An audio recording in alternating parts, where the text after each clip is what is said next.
kettle screamed in Eleanor Whitaker's kitchen, but she couldn't reach the stove.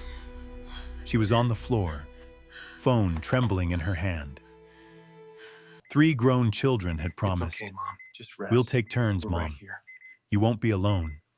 I know this For is 2 hard to hear, weeks, but you need to the listen plan to me. looked There's real. nothing more we... Then the excuses started, the visits vanished, and only one child stayed, watching his own life quietly collapse.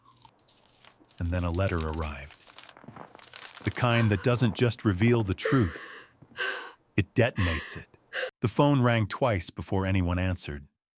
It was a Tuesday afternoon in late October, the kind of day where the light looked tired before it even reached the windows. In a small ranch-style house on the edge of Maple Hollow, Eleanor Whitaker stood at her kitchen counter with a dish towel in her hand, staring at nothing. The kettle had been whistling for too long. The sound was thin, insistent, like a warning she didn't have the energy to understand. When she turned to reach for the stove, her right knee buckled, not dramatically, not like in the movies, just a quiet betrayal inside her own body. Her palm slid over the counter, searching for something that would hold her up, but her fingers found only air. She hit the floor with a soft, humiliating thump. Her cheek pressed against the cold linoleum. The kettle kept screaming. Eleanor lay there, not in pain exactly, but in a strange, stunned disbelief. She tasted metal in her mouth, or maybe it was fear. She tried to push herself up. Her arm trembled, her shoulder protested. She made a small sound, more breath than voice. And then, as if her body understood what her pride still refused to accept, she reached for the phone she kept in her apron pocket and called her oldest daughter, Claire. Claire answered on the second ring. Her voice was slightly out of breath, as if she'd been running to get to the phone. "Mom? Hey, are you okay?" Eleanor closed her eyes. The kettle screamed in the background like it wanted to tell the truth for her. "I fell," Eleanor said, the words scraping out of her throat. I can't get up." There was a pause, just long enough for Eleanor to feel the weight of it. Then Claire's voice sharpened, professional and focused. "Okay, don't move too much. Are you bleeding?" "I don't think so." "Can you reach the stove? Can you turn it off?" Eleanor tried to roll. Her knee flared. "I can't." "Okay, I'm calling Jonah. I'm calling Ben. Someone's going to come right now." "I'm on my way too, but..." "Mom, just stay still, okay? I'll be there." Eleanor waited for the click. It came quickly, efficient like everything Claire did. The line went dead. For a moment, Eleanor lay listening to the kettle's thin scream and the hum of the refrigerator. Then she stared at the cabinet door across from her, the one with the chipped corner where Ben had once slammed it shut during a teenage argument. 3 children, she thought, and it still felt like she was alone on the floor. She didn't know yet that this would become a kind of beginning, a line in the sand, a moment everyone would later retell in their own version.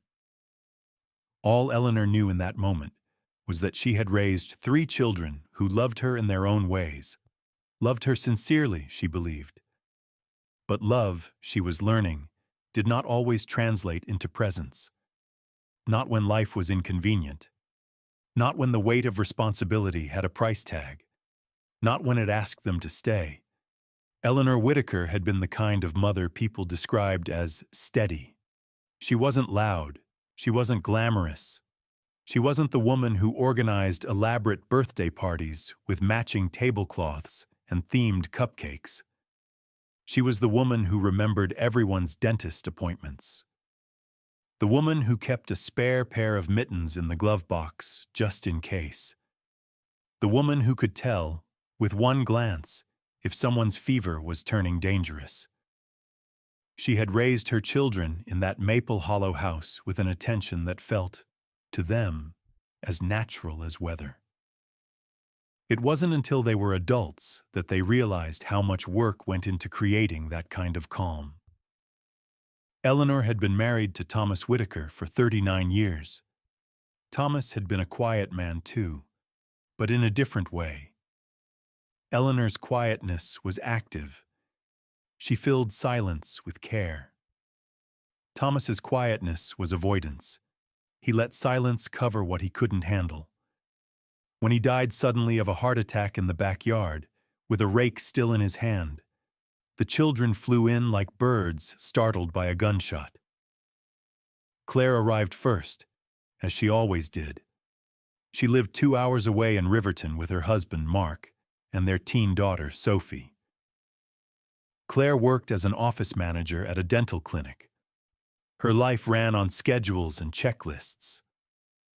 When she walked into Eleanor's house after Thomas's death, she moved through grief like a person trying to restore order after a storm.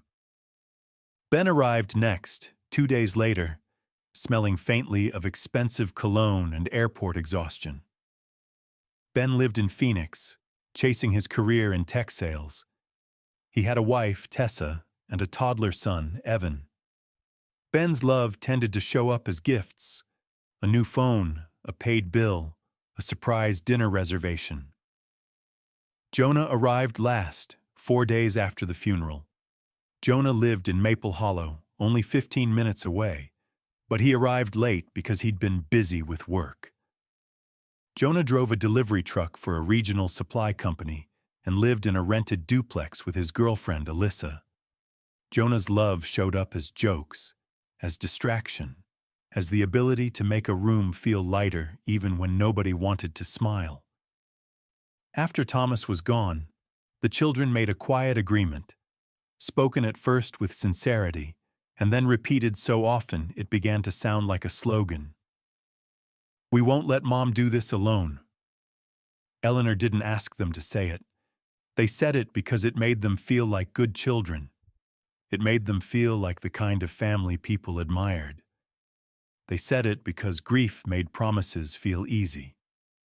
At first, it looked like they meant it. The first few months after the funeral, Claire came every other weekend and stayed overnight. She brought groceries, cleaned the bathroom, organized the pantry.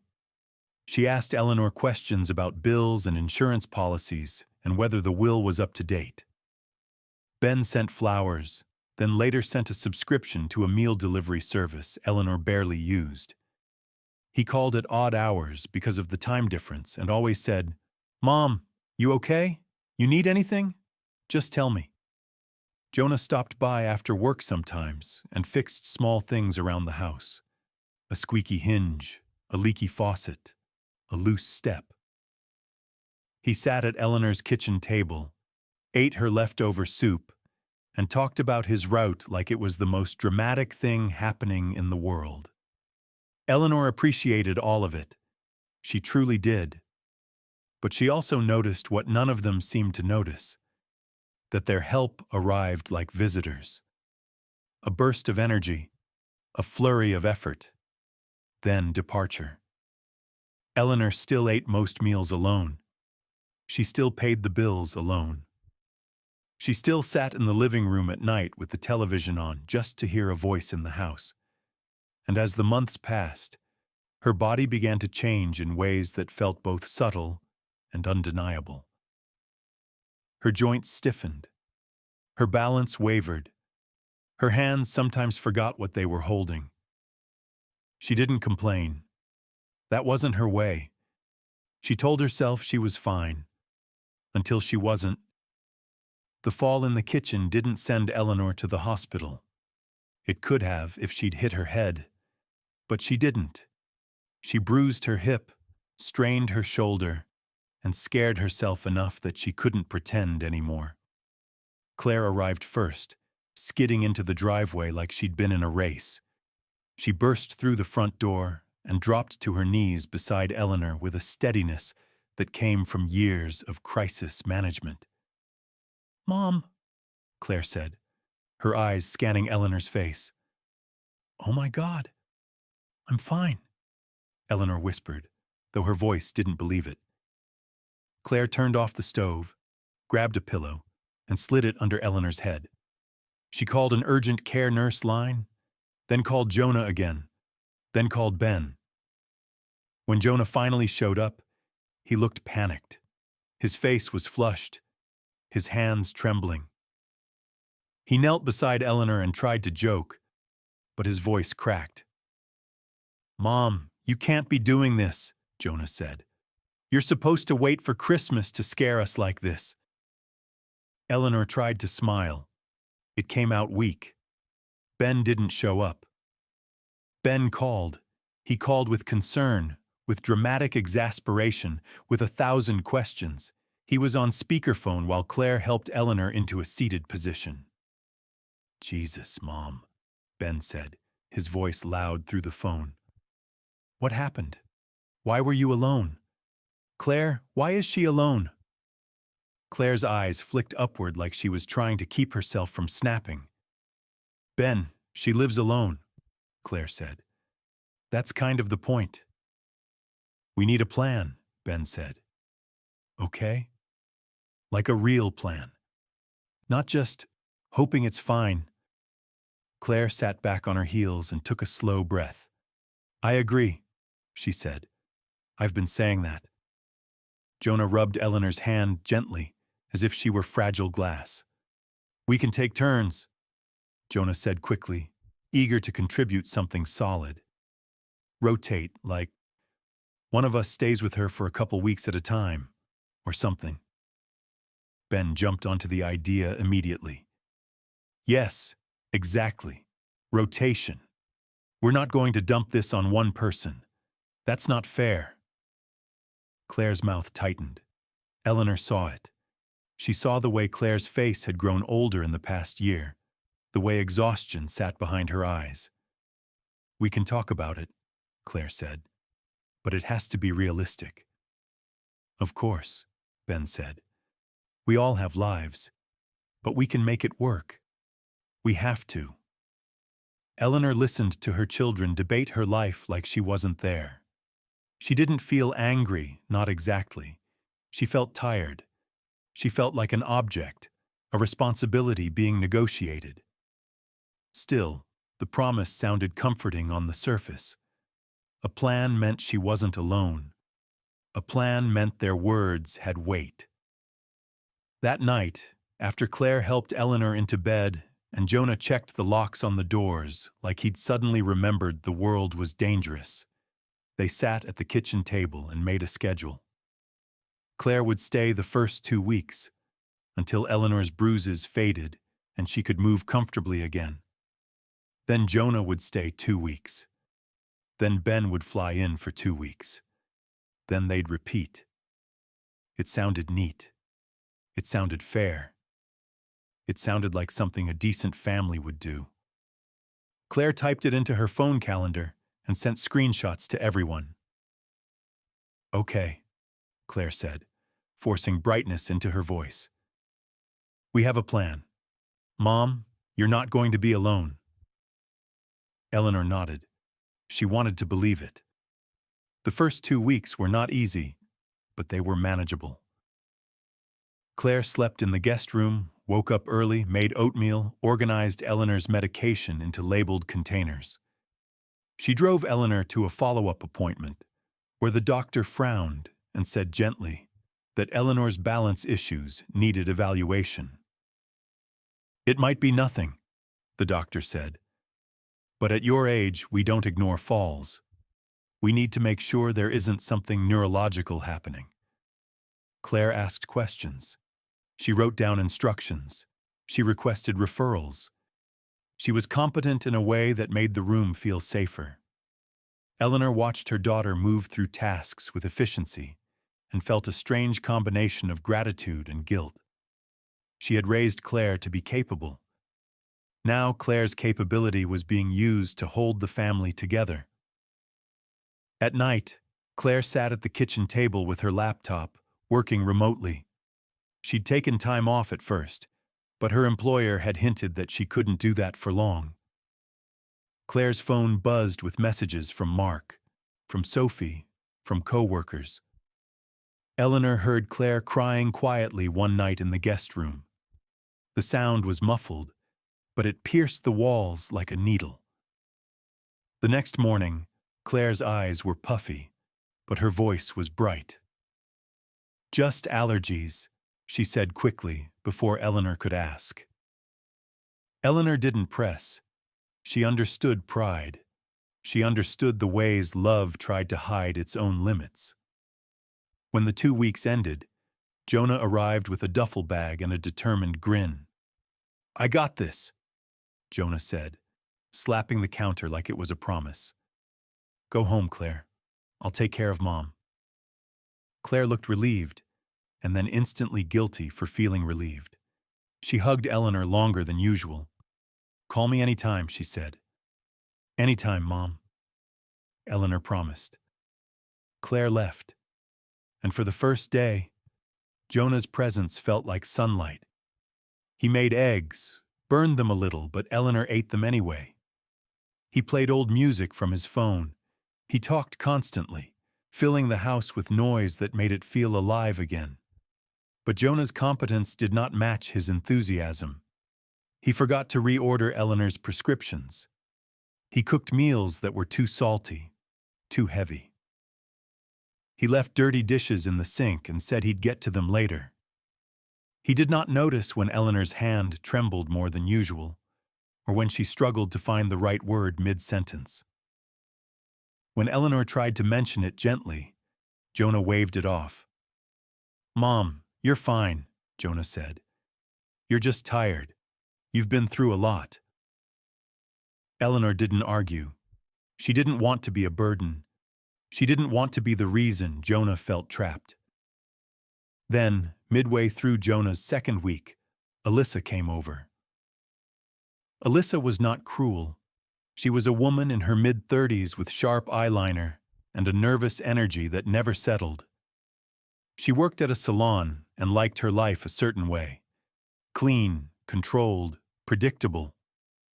She walked into Eleanor's house and looked around as if she could smell responsibility. "Hey," Alyssa said, too brightly. She kissed Jonah's cheek, then glanced toward Eleanor. "Hi, Eleanor." "Hi, dear," Eleanor said. Alyssa stayed for dinner. Jonah made spaghetti and dropped sauce on the stove. Alyssa laughed, but the laugh didn't reach her eyes. After dinner, Eleanor overheard their conversation in the hallway. "This is a lot," Alyssa whispered. "It's just for 2 weeks," Jonah whispered back, defensive. "Then Ben comes." "Does he?" Alyssa's voice sharpened. "Because I keep hearing Ben will do this and Ben will do that, and he's always in Arizona. Jonah, you're going to get stuck." "I'm not," Jonah said, though his voice held uncertainty. Alyssa sighed. "I'm not saying you shouldn't help your mom. Of course you should. But you can't put your life on hold forever. We talked about moving in together. We talked about getting our own place. Jonah, this isn't what I signed up for." Eleanor sat in her bedroom, staring at the wall. The conversation was not meant for her, but it landed inside her chest like a stone. She had never wanted to be the thing standing between Jonah and his future.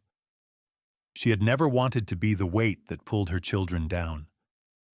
When Jonah came into her room later to say goodnight, Eleanor forced a smile. "You're doing fine," she told him, as if she could erase what she'd overheard. Jonah looked at her, guilt flashing across his face. "Mom, you don't have to worry," he said quickly. "We're okay." Eleanor nodded. She didn't trust her voice. Ben's 2 weeks were supposed to start the following Monday. On Sunday night, Ben called. He sounded tired, like someone who had already decided what he was going to say and just needed to get through the discomfort of saying it. "Claire," Ben said on speakerphone, because Claire had insisted on being included even though she was back in Riverton now. "Jonah, Hey, so, listen. Jonah stood in Eleanor's kitchen with his arms crossed. Eleanor sat at the table, hands folded, as if she could hold herself together by force. Ben cleared his throat. Tessa's mom had a stroke. There was a brief silence. Claire's voice came first, cautious. Oh, Ben, I'm so sorry. Yeah, Ben said. It's a mess. Tessa's flying to Dallas tomorrow. Evan's sick too, ear infection. I can't leave them. Jonah's jaw tightened. Ben, you promised, Jonah said, trying to keep his tone neutral. I know, Ben said quickly. I know, and I feel awful. But this is family too. It's my wife's mom. I can't just say sorry. I have to go take care of my mom instead. Claire spoke softly, but there was steel under it. So what happens now, Ben? I'm not saying I won't come at all, Ben said. I'm saying I can't do the full 2 weeks. Maybe I can come for a weekend. Or maybe next month when things calm down. Jonah laughed once, a sharp sound. Next month, he repeated, like it was ridiculous. Jonah, don't, Ben snapped. I'm not the bad guy here. I'm dealing with my own stuff. Claire exhaled slowly. Eleanor could hear her trying not to lose her temper. Ben, Claire said, Mom fell. The doctor thinks there might be something neurological. This isn't optional. I know, Ben said. But what do you want me to do? Abandon my kid? Abandon my wife in a crisis? Jonah's voice rose. You always have a crisis. Okay, Ben said, his tone hardening. That's not fair. Eleanor's hands trembled slightly on the table. She looked at her children and felt something inside her shift. Not anger, not even disappointment exactly. More like a quiet recognition. This was how it would go. This was the pattern. Promises made in moments of emotion. Plans created to soothe guilt. And then, when reality arrived, the person closest, physically and emotionally, would absorb the weight. Claire's voice became tight. I can come down on weekends, she said. But I can't stay full time. I have a job. Sophie has school. Mark. Jonah cut in, his frustration spilling over. So it's me, he said. It's just going to be me. No, Ben said quickly. It's not just you. It's temporary. Jonah's laugh was bitter. Everything's temporary until it's permanent. Eleanor finally spoke softly because she couldn't listen to them fight over her like she was a couch being moved. It's okay, Eleanor said. I'll be fine. 3 voices responded at once. Protests, reassurances, guilt. No, Mom. Don't say that. We're not leaving you. Eleanor watched them, and in that moment, she understood the difference between love and willingness. They loved her. She believed that. But love did not always mean showing up. The next morning, Jonah stayed. It wasn't presented as a final decision. It was presented as a temporary adjustment. Jonah would cover until Ben could come. Claire would visit on weekends and handle appointments and paperwork. Ben would help financially and come as soon as possible. Eleanor agreed because she didn't know how to fight it without feeling like the villain in her own story. So Jonah stayed. At first he tried to keep his upbeat attitude. He told himself it was only for a month. He told Alyssa it was only for a month. But a month became 6 weeks. 6 weeks became 3 months. Ben didn't come. Ben sent money sometimes. Not consistently. Enough to feel helpful, not enough to feel responsible. Claire came every other weekend until her car broke down and Sophie started having trouble at school. And then it became once a month. And Jonah, still living 15 minutes away, stopped going home at all. He moved into Eleanor's guest room and began sleeping there full time. Alyssa stopped coming over. Then Alyssa stopped answering Jonah's calls. One night, Jonah sat at Eleanor's kitchen table, staring at his phone like it might give him a different life if he stared long enough. Eleanor watched him from the doorway and felt her chest tighten. "Jonah," she said softly. He didn't look up. "I'm fine," he said quickly, the same words Eleanor always used. Eleanor walked closer and placed her hand on his shoulder. His muscles were tense under her palm.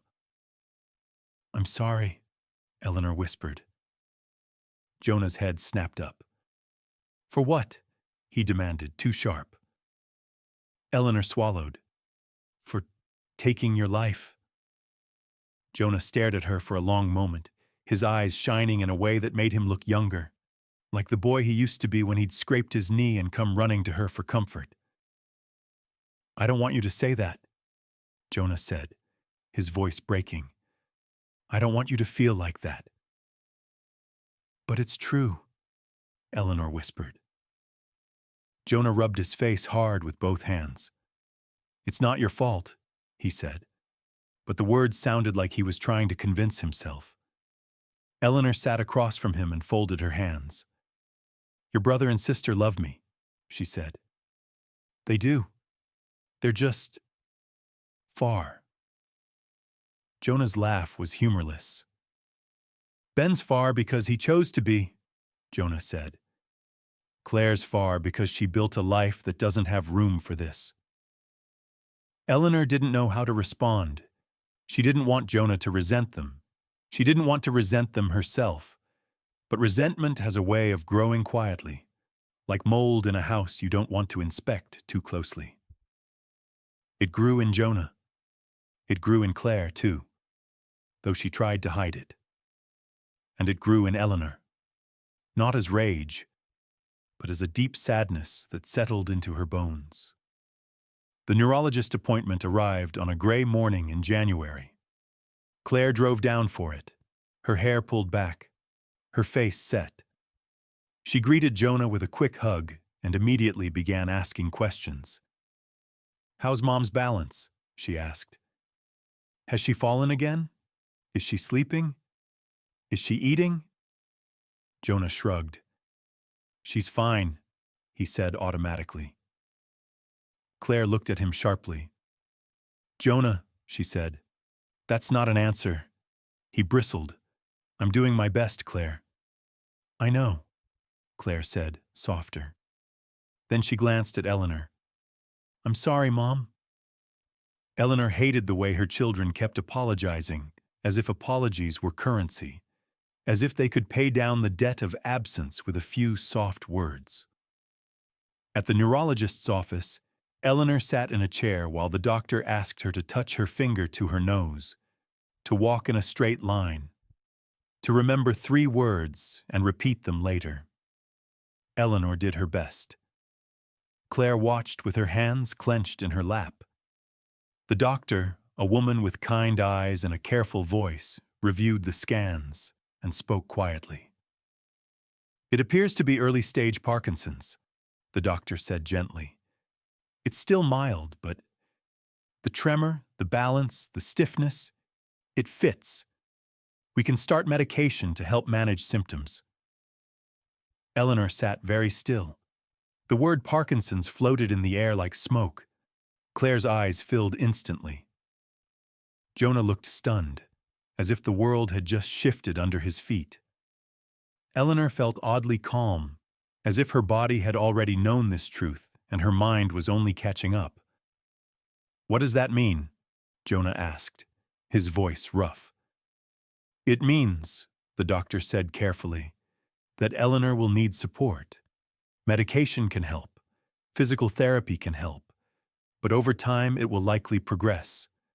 Falls can become more dangerous. Daily tasks can become more difficult." Claire swallowed hard.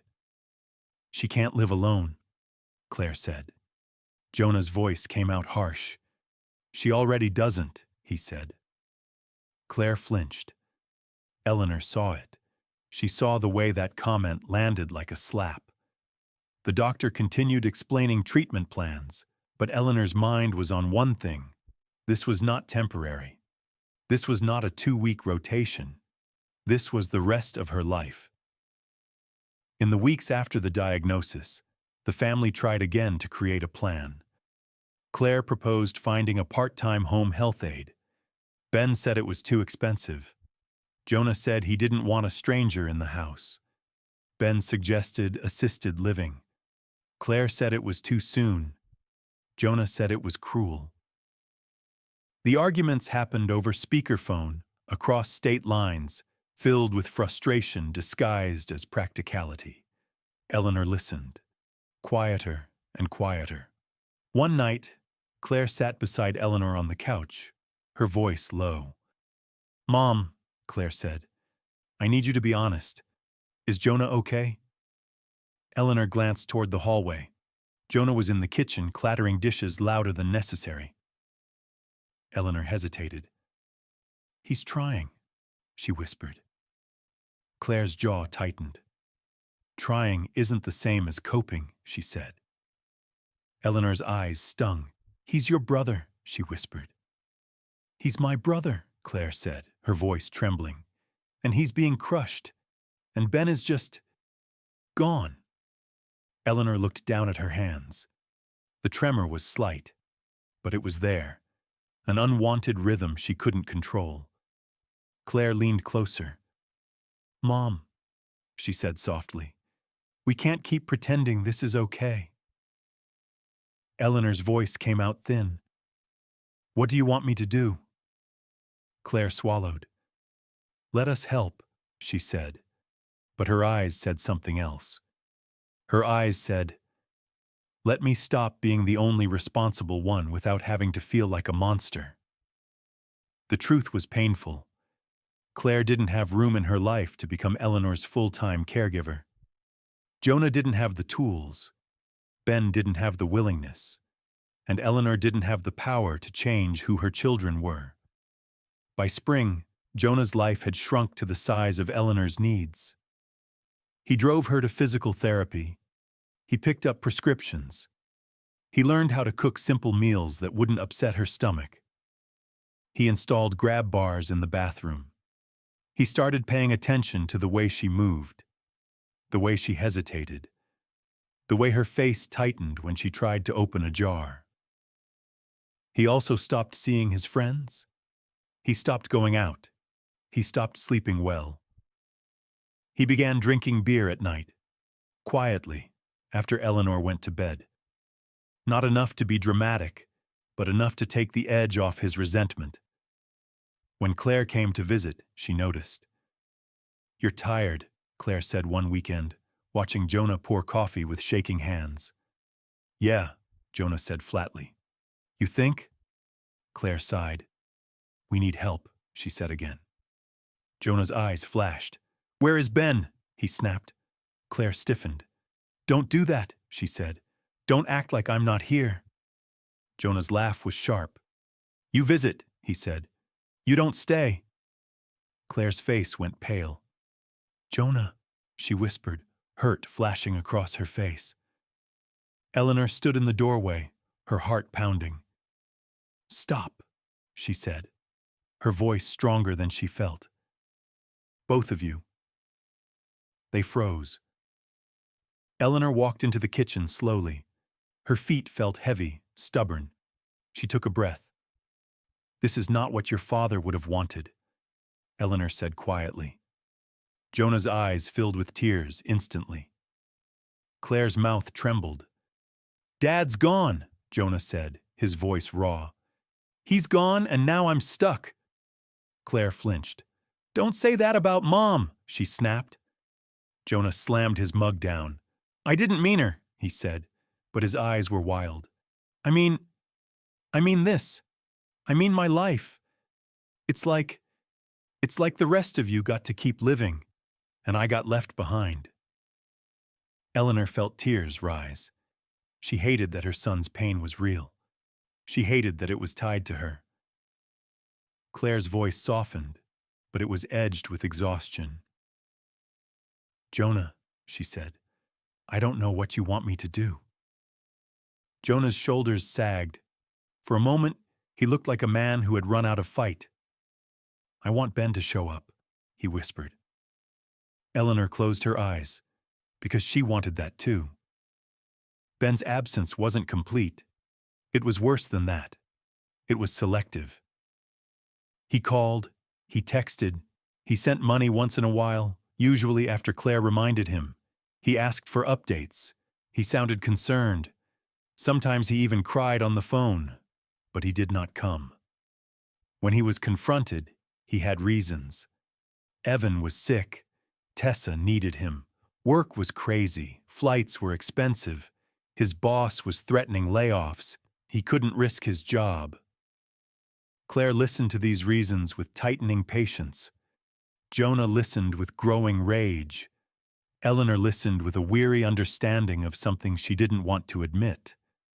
Ben was choosing his comfort over his mother. And Ben, perhaps without meaning to, was letting his siblings absorb the consequences of that choice. One evening in May, Claire called Ben while she was driving home from Maple Hollow, her hands tight on the steering wheel. "You need to come," Claire said, her voice shaking. "Jonah is not okay." Ben sighed into the phone. "Claire, I know," he said. "I feel awful, but I can't just—" "Yes, you can," Claire snapped. "You can. You're choosing not to." There was silence. Then Ben's voice hardened. "That's not fair." Claire laughed bitterly. "Not fair," she repeated. "What's not fair is that Jonah is losing his life and you're sending a check like you're paying a bill." Ben's voice rose. "I have a family." "So do we," Claire shouted, startling herself with how loud she'd become. "Mom is our family. Jonah is our family. You don't get to opt out because it's inconvenient." Ben's breathing was audible. "Claire," he said, lower now. "You're acting like I don't care." "You care," Claire said, her voice quieter but sharper. "You just don't show up, and caring without showing up is just guilt with a nice outfit." Ben said nothing. Claire swallowed, her eyes burning. "Come," she said again, softer. "Please, even for a week, just come." Ben exhaled slowly. I'll see what I can do," he said. Claire knew what that meant. She hung up and cried the rest of the way home, gripping the steering wheel like it was the only thing keeping her from falling apart. The summer brought heat that made Eleanor's joints ache. It also brought a small shift. Claire finally arranged for a home health aide to come twice a week. Her name was Marisol. She was kind, efficient, and unafraid of the tension in the house. She helped Eleanor shower safely, prepared lunches, and chatted in a warm voice that made Eleanor feel less like a patient and more like a person. Jonah resisted at first, hovering like a guard dog. But within 2 weeks, Eleanor noticed that Jonah's shoulders looked slightly less hunched. He began leaving the house when Marisol came, taking long drives or sitting at the river with a fishing pole he rarely used. He didn't fish much. He just sat. Sometimes, silence is the only place a person can breathe. Still, even with Marisol's help, the core problem remained. Jonah was still the one there. Claire was still the one coordinating. Ben was still the one far away. And Eleanor, watching all of this, began to see something deeper than logistics. This wasn't just about time and distance. It was about family roles, roles that had been set long before Eleanor fell in her kitchen. Claire had always been the responsible one, the organizer, the fixer. Jonah had always been the one who stayed close, not because he was the favorite, but because he had never quite found his own independent momentum. Ben had always been the one who escaped, who chased success as proof that he was more than a small-town kid. Eleanor had played a part in these roles too, even if she didn't mean to. She had leaned on Claire because Claire could handle it. She had babied Jonah because Jonah seemed fragile. She had praised Ben for his ambition because it made her proud. And now, those roles had calcified into something dangerous. A system where the strongest carried the most. A system where the farthest could pretend distance was destiny. In August, Eleanor had another fall. This one happened in the living room. She tripped on the edge of a rug and went down hard, her wrist twisting under her body. Jonah found her immediately. He called an ambulance. He held her hand the entire ride to the hospital, his face pale. Claire drove down the next day. Ben called. Eleanor's wrist was fractured. It wasn't catastrophic, but it meant new limitations, new dependence. In the hospital room, Claire sat beside Eleanor's bed, her eyes tired and furious in equal measure. "This can't keep happening," Claire said, her voice low. Eleanor stared at the ceiling tiles. "I know," she whispered. Claire's voice trembled. "Mom," she said, "we need to talk about the future." Eleanor turned her head. Claire's eyes were wet. "What future?" Eleanor whispered. Claire swallowed. "Assisted living," she said. "Or moving in with one of us, or something. We have to make a real plan." Eleanor's throat tightened. "I don't want to leave my home," she whispered. Claire's eyes crumpled. "I know," she said. "I know. But Jonah can't do this alone forever. And Ben—" Claire stopped, biting down hard on the anger that wanted to spill. Eleanor's hand trembled in the cast. "He's busy," Eleanor whispered, the old habit of excusing. Claire's voice sharpened. "He's absent," she said. Eleanor flinched. Claire immediately softened, guilt washing over her face. "I'm sorry," Claire whispered. I'm so tired, Mom." Eleanor stared at her daughter and felt a grief that wasn't about illness. It was about time. About the slow realization that her children were not going to become the people she needed them to be. Not because they didn't love her. Because love was not enough. The irreversible turning point came in September, not with a dramatic confrontation, but with a letter. It arrived in the mail in an official-looking envelope from a local attorney's office. Claire was visiting that weekend. Jonah was in the backyard fixing a loose fence panel. Eleanor sat at the kitchen table, her casted wrist resting on a folded dish towel. Claire opened the envelope because Eleanor's hands weren't steady enough. She scanned the contents, her brow furrowing. "What is it?" Eleanor asked. Claire's face tightened. It's from Dad's old attorney," she said slowly. "It's about the house." Eleanor's stomach dropped. "What about the house?" Claire read silently for a moment, then looked up with disbelief. "Mom," she said, "Dad's will, your deed, there's something I didn't know about." Eleanor blinked. "What do you mean?" Claire's voice sounded strange, like she was reading a reality she didn't recognize. "The house was put into a trust years ago." Eleanor stared. "A trust?" Claire nodded slowly. It's set up so that when you pass, the house goes to Ben." The kitchen went very quiet. Eleanor felt as if she'd been slapped. "Ben," Eleanor whispered. Claire's face went pale. "Yes," she said. "Ben is listed as the primary beneficiary of the house. Jonah and we're listed to receive smaller financial amounts from a life insurance policy. But the house— Mom, the house goes to Ben." Eleanor's mouth opened, but no words came out. She looked at Claire, then at the window where Jonah's silhouette moved in the yard. A wave of nausea rose in her chest. Not because she didn't love Ben, not because she wanted Jonah or Claire to own the house, but because she suddenly saw the cruel irony. The child who was absent was going to inherit the thing everyone else was preserving. Claire's eyes filled. "Mom," she whispered, "did you know?" Eleanor shook her head slowly. "No," she whispered. Thomas never told me that." Claire's voice broke. This is unbelievable." Eleanor's mind raced backward through years of marriage, through Thomas's quietness, his avoidance. She remembered him handling paperwork, saying, "Don't worry about it, Ellie, I've got it." She had trusted him. Now she wondered what else she had trusted without question.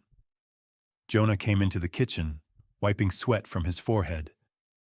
"What's going on?" he asked, sensing something. Claire looked at him, and Eleanor saw a flash of pain pass across her daughter's face. Pain mixed with dread. "Jonah," Claire said, her voice trembling. "The house.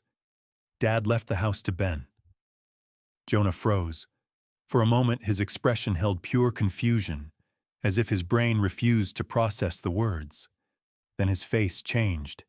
His eyes narrowed, his mouth tightened, his whole body seemed to pull inward like a fist. "You're kidding," Jonah said softly. Claire shook her head. "I'm not." Jonah stared at Eleanor. "Mom," he said, his voice shaking, "you knew this?" Eleanor's eyes filled with tears. "No," she whispered. "I didn't." Jonah's laugh was a sharp, broken sound. "So I'm here," he said, his voice rising. "I'm here every day. I'm giving up my life, and Ben gets the house?" Claire flinched. Eleanor reached out with her casted hand, but it trembled too much. "Jonah," Eleanor whispered. "Please." Jonah backed away from the table like it was radioactive. His eyes were bright with tears and rage. "Please what?" Jonah demanded. "Please keep letting Ben win? Please keep telling me it's fine?" Claire stood quickly. "Jonah, it's not about winning," she said, but her voice sounded unconvincing even to herself. Jonah's voice cracked. "Then what is it about?" he shouted. "Because it sure feels like I'm the one paying and Ben's the one collecting." Eleanor covered her mouth, sobbing silently. Jonah stared at her. The anger in his eyes flickered, replaced by guilt and grief. Then he turned and walked out of the kitchen. The door to the backyard slammed hard enough to rattle the window, and Eleanor knew, deep in her bones, that something had broken that could not be repaired with schedules and apologies. The next days were filled with fallout. Jonah didn't move out immediately, but he changed. He stopped chatting. He stopped joking. He became quiet in a way that felt like a wall, not a blanket. When Marisol came, Jonah didn't leave the house anymore.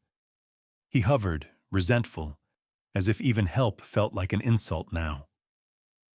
Claire called Ben that night and told him what they'd discovered. Ben's reaction came through the speakerphone in a rush of surprise. "What?" Ben said. "No, that can't be right." "It's right," Claire said coldly. "It's in writing."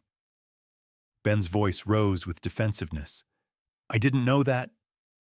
"You didn't know," Claire repeated, and there was something bitter in her tone. "Of course you didn't." Ben exhaled sharply.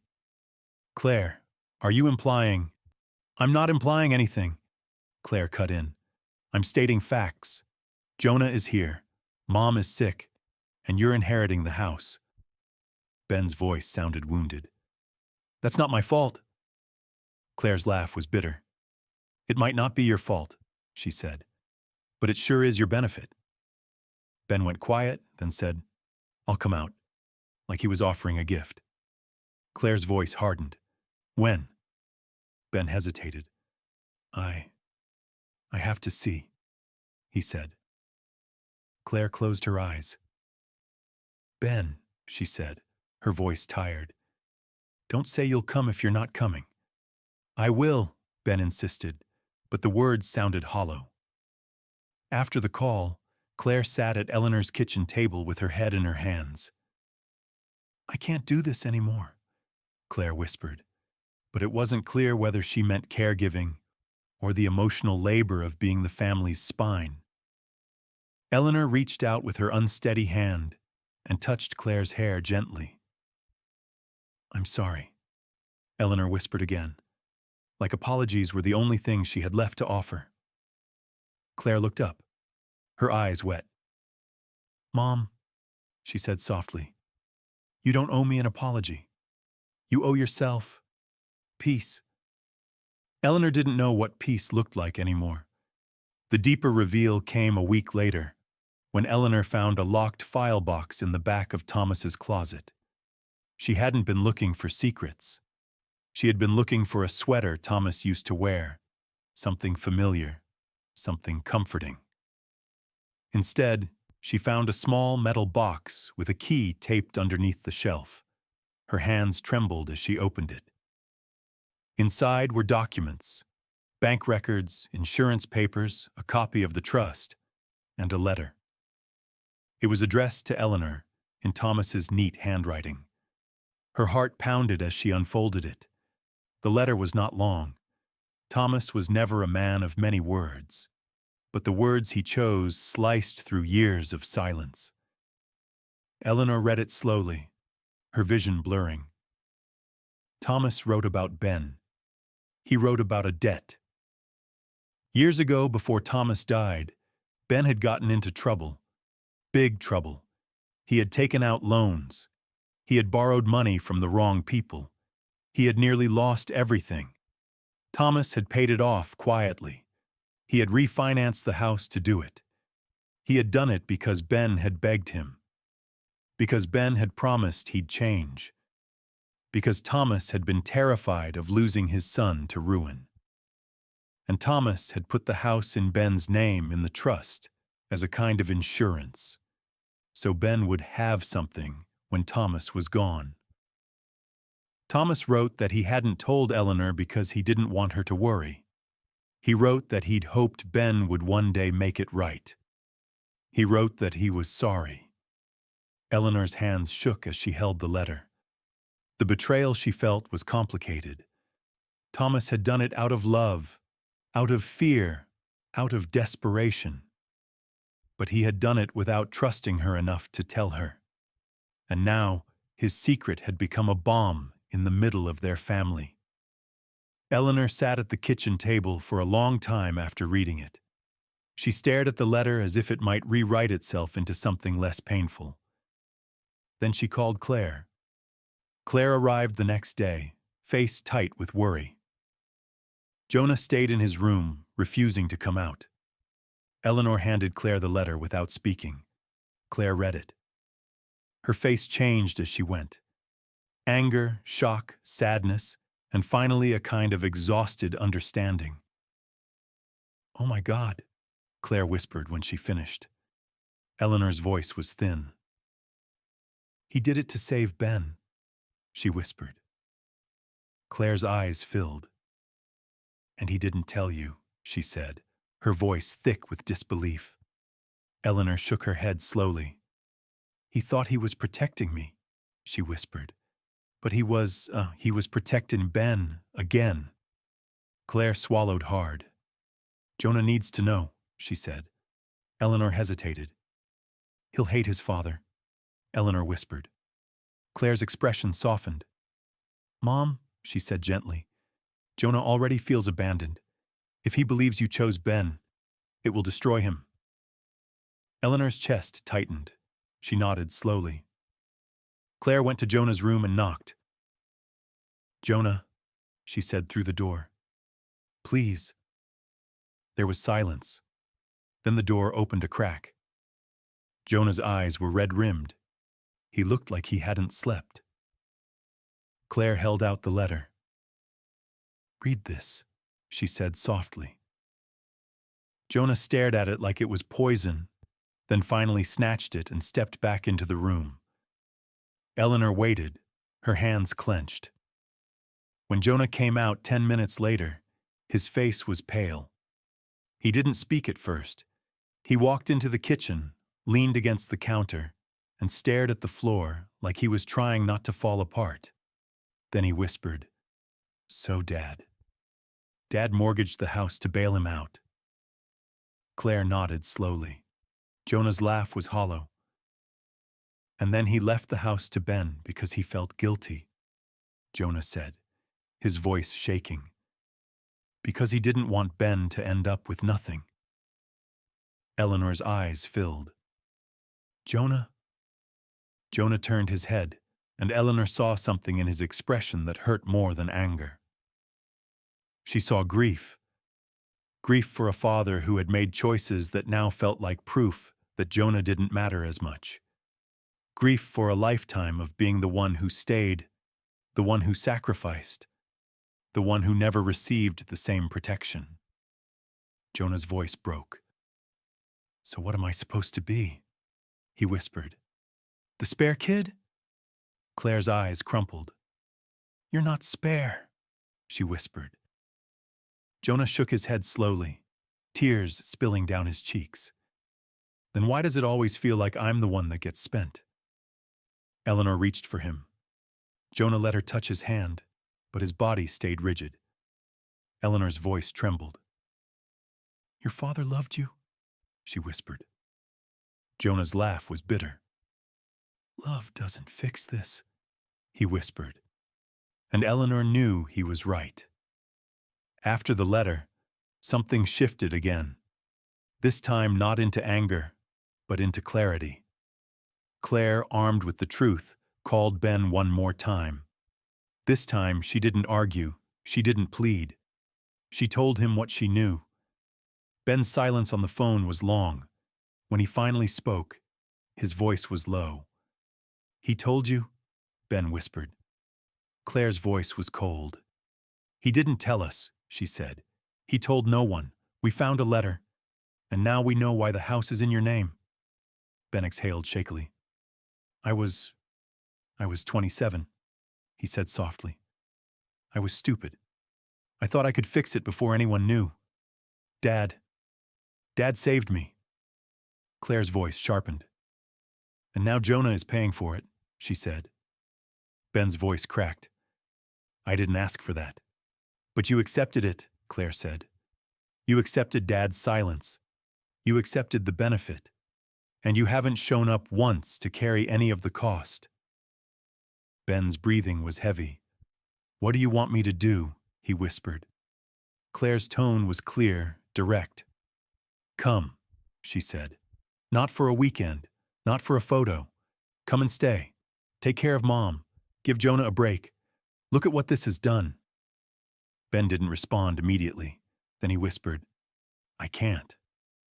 Claire closed her eyes. "Then at least sign the house back into Mom's name," she said. Ben's voice rose, panicked. "Claire!" "Ben!" Claire snapped. "You don't get to say you can't come and also keep the house like a prize." Ben's voice was shaking. "Tessa will. She'll lose her mind," he said. We have debt again, Claire. We have..." Claire's laugh was sharp. "Of course you do," she said, and there was heartbreak in it. "Of course you do." Ben whispered, "I'm trying."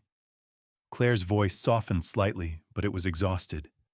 "Ben," she said, "trying isn't the same as doing. Jonah is doing. Mom is suffering. And you are hiding." Ben went silent. Claire said, "I'm done," and hung up. She sat at Eleanor's kitchen table afterward, trembling. Eleanor watched her daughter and saw the moment Claire stopped expecting Ben to become the brother she wanted. It wasn't dramatic. It was just a quiet letting go. That fall, Claire helped Eleanor meet with the attorney. They adjusted the trust. Not in a way that punished Ben, but in a way that restored balance.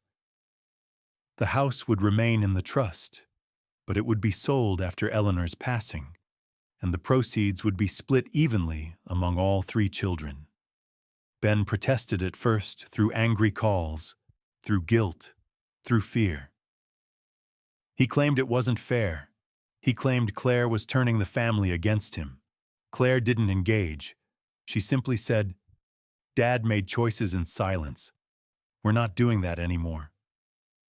Jonah didn't celebrate. He didn't gloat. He looked tired, as if fairness came too late to heal what had been worn down. Eleanor didn't feel triumphant either. She felt sad. Because the truth was, even if the money was fair, the caregiving had never been. No legal document could refund Jonah's lost years. No equal split could erase Claire's constant stress. And no rewritten trust could make Ben present. Still, something in Eleanor eased when the paperwork was done. Not because she wanted control, because she wanted honesty. She wanted to leave behind something other than resentment. The end of the story was not a clean reconciliation. It was quieter than that. By winter, Eleanor's Parkinson's progressed slowly but steadily. She needed more help with bathing, with cooking, with moving safely. Marisol increased her visits. Claire arranged for a second aide. Jonah finally moved back to his duplex, but he still came daily. Not out of obligation alone, but out of something softer, a decision to love his mother without dissolving entirely. Alyssa never returned. Jonah grieved that relationship quietly, without blame. He began, slowly, to rebuild his life in small ways, meeting a friend for coffee, going fishing for real, laughing occasionally. Claire visited more often, not because she had suddenly gained more time, but because she had stopped waiting for Ben to carry his share. She stopped fighting for a fantasy. She focused on what she could control: her presence, her honesty, her boundaries. Ben remained in Arizona. He called on holidays. He sent gifts. He cried sometimes. He promised to visit soon. Eleanor stopped waiting for that too. In the spring, Eleanor sat on the back porch with a blanket over her knees. The yard was greener now. Birds hopped along the fence line. The world continued in its stubborn, indifferent way. Jonah sat beside her, holding 2 mugs of tea. Claire was inside, talking to Marisol about medication refills. Eleanor stared out at the yard where Thomas had died. She didn't feel anger toward her husband anymore. She felt something closer to weary forgiveness, the kind that comes when you understand that people do what they can with the emotional tools they have, even when it harms others. Jonah handed her a mug. Their hands brushed. Eleanor's tremor made the mug shake slightly. Jonah watched it and swallowed hard. Eleanor glanced at him. "You don't have to look at me like that," she said softly. Jonah's eyes filled. "Like what?" he whispered. "Like I'm leaving," Eleanor said gently. Jonah looked down, his voice cracked. "But you are," he whispered, not as a complaint, but as a truth he couldn't hold. Eleanor inhaled slowly. The air smelled like grass and early spring. "Yes," Eleanor said quietly, "but not today." Jonah nodded, tears slipping down his cheeks. Eleanor reached out and put her hand over his, steadying it, even though her own hand shook. "I know you feel like you were the only one who stayed," Eleanor whispered. Jonah's jaw tightened. "Because I was," he said, and the bitterness was there, but softer now, like an old bruise. Eleanor nodded slowly. "You were," she said, "and I'm sorry you had to be." Jonah blinked hard. "It wasn't supposed to be like this," he whispered. Eleanor looked out at the yard, at the fence Jonah had fixed, at the trees Thomas had planted. "No," she said softly. "It wasn't." They sat in silence for a moment, the kind that didn't feel empty. It felt honest. Eleanor finally spoke, her voice calm but firm.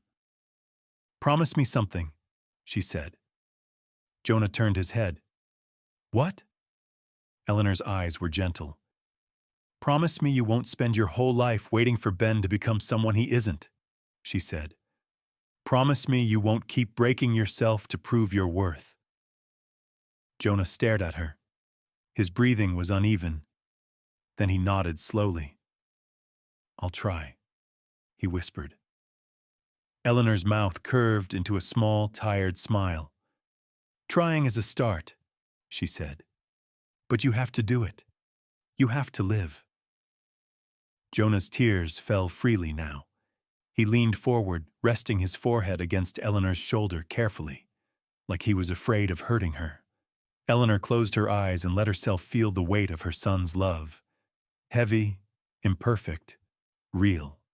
Inside the house, Claire's voice drifted through the screen door as she laughed softly at something Marisol said. Eleanor listened to that sound, and her chest tightened with a feeling she could not name. It wasn't happiness. It wasn't sorrow. It was something in between, a bittersweet understanding.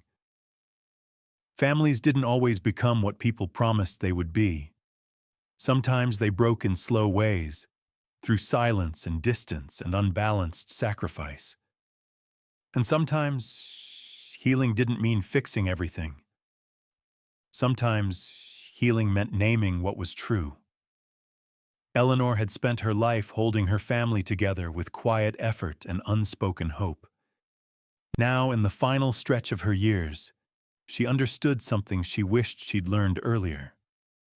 Love wasn't measured by what people said in a crisis. It was measured by what they did when the crisis became ordinary. Ben had loved her from far away. Claire had loved her with exhausted determination. Jonah had loved her with presence, at great cost. Eleanor couldn't change those truths. She could only see them clearly. She looked down at Jonah's bowed head and whispered, "Thank you." Jonah lifted his face slightly, his eyes red. "For what?" he whispered. Eleanor's voice was steady. "For staying," she said. Jonah swallowed hard. "I didn't stay because I wanted to be a hero," he whispered. Eleanor nodded gently.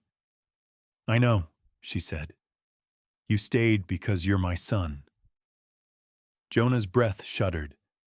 He nodded once, as if accepting a truth he had been fighting. They sat together as the afternoon sun warmed the porch. Inside, Claire moved around the kitchen, making plans, calling pharmacies, doing what she always did, holding up the corners of life so it didn't collapse. And somewhere far away, in a different time zone, Ben likely went about his day, carrying his own version of guilt, his own version of love. Eleanor didn't hate him, but she no longer pretended his love would save her. What saved her, in the end, was not a perfect family. It was honesty. It was the quiet courage of the ones who stayed. It was the decision to stop expecting promises to become reality without effort. And it was the fragile, stubborn beauty of being loved in the imperfect ways her children knew how, while learning, finally, to forgive herself for needing them at all.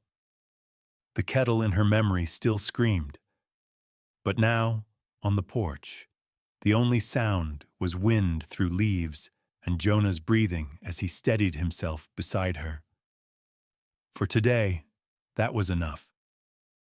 At the end of Eleanor's story, the lesson isn't that families always keep their promises. It's that love becomes real in the ordinary, unglamorous moments. The medicine runs, the late-night worry, the quiet choice to show up again tomorrow. And sometimes, what feels like the heaviest season is exactly where a small miracle begins. Not the kind that erases hardship, but the kind God works through patience, truth, and the strength to keep going when no one is clapping. In daily life, we all face rotations that break, plans that look fair on paper but fail when responsibility becomes routine.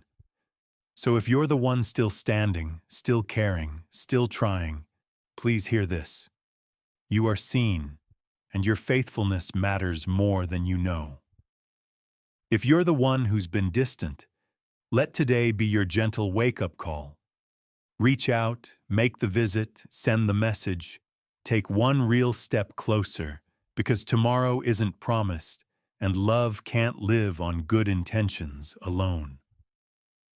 If this story touched your heart, share it with someone who needs encouragement. Leave a comment about what part felt most real to you, and subscribe to the channel so we can keep telling stories that heal and remind us we're not alone. And may God bless you and your family. May He give strength to caregivers, soften hearts that have gone quiet, restore peace where resentment has grown, and cover every viewer with protection, comfort, and the kind of hope that shows up in the middle of everyday life.